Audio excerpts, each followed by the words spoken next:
अस्सलाम वालेकुम स्टूडेंट्स, आप सबको वेलकम है एक्सीलेंस ऑनलाइन लर्निंग स्कूल में। मैं हूं आपका आइल्स ट्रेनर और आज हम एक ऐसे टॉपिक पर बात करने जा रहे हैं जो आपके आइल्स स्कोर में ज़मीन आसमान का फ़र्क ला सकता है। और हाँ, अगर आपने हमारी पिछली क्लासेस नहीं देखी हैं तो ज़रूर देखें, क्योंकि ये सबक उनसे जुड़ा हुआ है और मुकम्मल समझ के लिए बहुत ज़रूरी है। आज हमारा लेक्चर नंबर 4 है और हम फोकस करने वाले हैं एकेडमिक वोकैबुलरी पर, यानी वो खास अल्फाज जो एक हायर बैंड स्कोर की बुनियाद हैं। तो सबसे पहले एक बहुत अहम सवाल जो अक्सर स्टूडेंट्स के जहन में आता है कि भाई अच्छी इंग्लिश बोलने के बावजूद आइल्स में स्कोर कम क्यों आता है। आपने भी शायद ये महसूस किया होगा कि आप दोस्तों से तो बड़ी रवानी से बात करते हैं, लेकिन एग्जाम के रिजल्ट्स वो नहीं आते जो आप चाहते हैं। चलें, इसी मसले को ज़रा गहराई में समझते हैं। असल में मसला आपकी इंग्लिश का नहीं है, बल्कि सही किस्म की इंग्लिश का है। देखिए, आइल्स एक एकेडमिक टेस्ट है और यहाँ रोज़मर्रा की बोलचाल वाली ज़बान काम नहीं आती। जरा इस स्लाइड पर नजर डालें, ये फर्क बिल्कुल वाज़ेह कर देगी।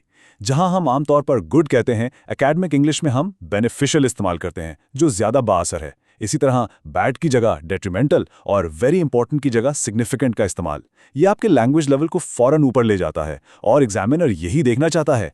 तो फिर इस मसले का हल क्या है? आप अपना बैंड स्कोर कैसे बेहतर कर सकते हैं? इसका जवाब है हाई फ्रीक्वेंसी एकेडमिक वोकैबुलरी।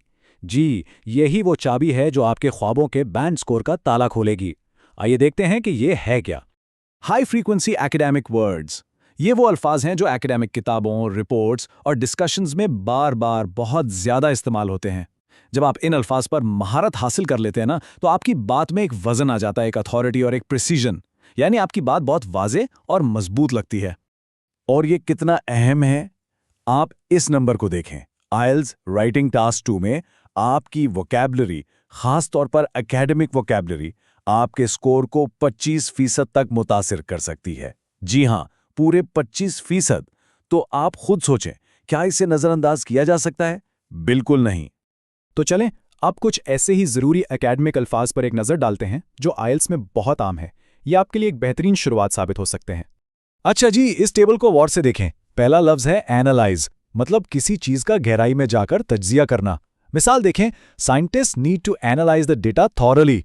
दूसरा लफ्ज़ सिग्निफिकेंट, यानी बहुत नुमाया या अहम, जैसे there is a significant difference. फिर है एस्टैब्लिश, यानी कायम करना। थ्योरी, नजरिया। कॉन्ट्रास्ट, यानी फर्क बताना। बेनिफिट, फायदा। और एविडेंस, यानी सबूत। इन अल्फाज को देखें और साथ में दिए गए जुमलों पर भी गौर करें कि इन्हें किस तरह इस्तेमाल किया गया है। अच्छा, अब ये तो समझ आ गया कि ये अल्फाज अहम हैं, लेकिन इन पर महारत कैसे हासिल की जाए? सिर्फ अल्फाज की लिस्ट रट लेना काफ़ी नहीं होता। असल महारत तो इनके सही इस्तेमाल से आती है। तो ये हैं वो 4 हिकमत अमली या स्ट्रैटेजीज जो आपको अपनानी हैं। नंबर 1, पढ़ने की आदत बनाएं। एकेडमिक आर्टिकल्स और खबरें पढ़ें। नंबर 2, जुमले खुद बनाएं। जो भी नया लफ्ज़ सीखें उससे कम 3 अलग अलग जुमले बनाएं।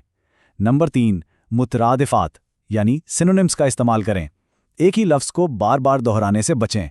और चौथा, जो बहुत अहम है, कोलोकेशन सीखें, यानी ये जानें कि कौन से अल्फाज एक दूसरे के साथ कुदरती तौर पर जुड़ते हैं।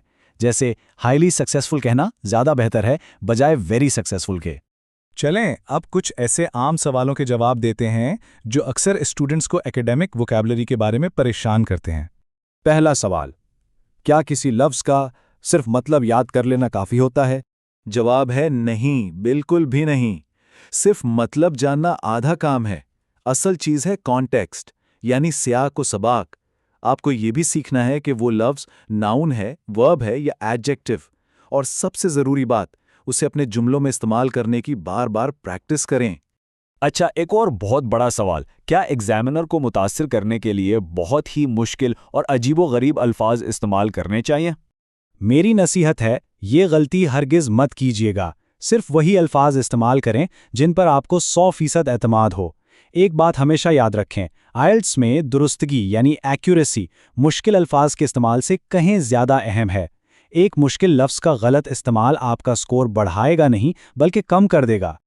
तो चलें, अब आज के सबक को समेटते हैं और बात करते हैं आपके होमवर्क और अगले कदम की, ताकि आप जो कुछ आज सीखा है उसे अमली तौर पर इस्तेमाल भी कर सकें। आज के सबक की मास्टर की ये है कि एक हाई स्कोर की असल चाबी एतमाद है। और ये एतमाद कहाँ से आता है? ये एक मजबूत वोकैबुलरी से आता है। جب آپ کے پاس صحیح الفاظ کا ذخیرہ ہوتا ہے تو آپ کا اعتماد خود بخود بڑھ جاتا ہے۔ تو یہ ہے آپ کا ایکشن پلان۔ روزانہ کم از کم 5 نئے ایکیڈیمک الفاظ سیکھنے کا ہدف بنائیں۔ وہ 4 اسٹریٹجیز جو ہم نے ڈسکس کی ان پہ عمل کریں، اپنے کورس مٹیریل میں سے لیکچر 4 کی مشقیں مکمل کریں، اور مزید پریکٹس کے لیے ہماری ویب سائٹ excellenceonlinelearningschool.blogspot.com کو ضرور وزٹ کریں۔ اور آخر میں برائے کرم ہمارے اس پلیٹ فارم کو سبسکرائب کرنا نہ بھولیں تاکہ ہمارے آنے والے تمام لیکچرز آپ تک بروقت پہنچتے رہیں۔ جاتے جاتے آپ کے لیے ایک چھوٹا سا ٹاسک، آج آپ نے سب سے اہم یا سگنیفیکنٹ لفظ کون سا سیکھا ہے اور آپ اسے اس ہفتے کیسے استعمال کرنے کا ارادہ رکھتے ہیں، اس پر ضرور سوچئے گا۔ اگلے سبق تک کے لیے اجازت دیجیے، خدا حافظ۔